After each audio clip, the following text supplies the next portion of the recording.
Hindi tulad ng isang pasyalan sa Europa ang kamangha-manghang atraksyon na to dito sa Maynila.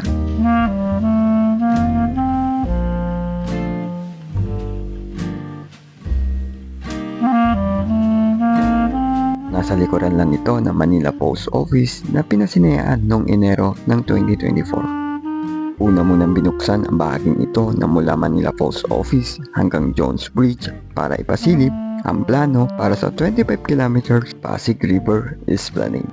Ito'y bahagi ng proyektong Pasig River Urban Development ng Marcos Administration. Sa kasalukuyan, ang tanging bukas lamang ay ang bahagi ng Jones Bridge pagmula dulo ng Manila Post Office.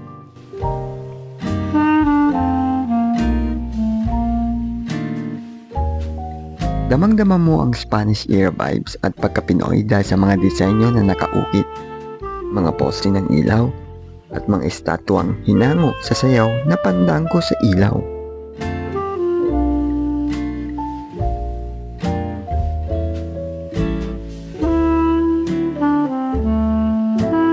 Isa din sa mga dagdag atraksyon ay mga fountain na nagbabago-bago ng kulay.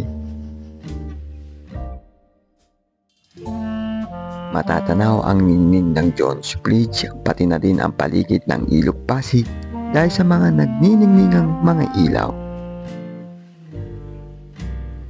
Masasaksihan ang mga ito ng alas 6 hanggang alas 10 ng gabi. Talagang worth it ang pagpunta dito, kaya minabuti na din natin kumuha ng mga solo photos pang post sa social media. Alam niyo ba na maaari ka rin magpunta sa ilalim ng Jones Bridge dahil konektado din ito?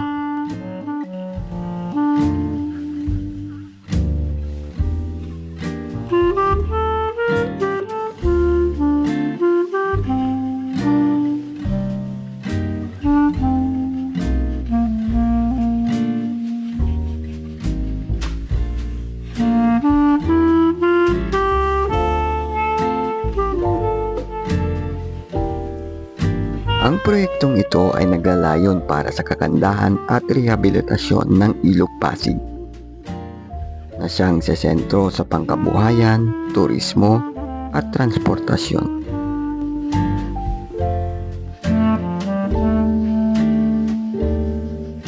At sa mga gustong masubukan ang kakaibang experience na ito, hindi na kailangan pa mang ibang bansa pa. Nandito lang yan sa Maynila.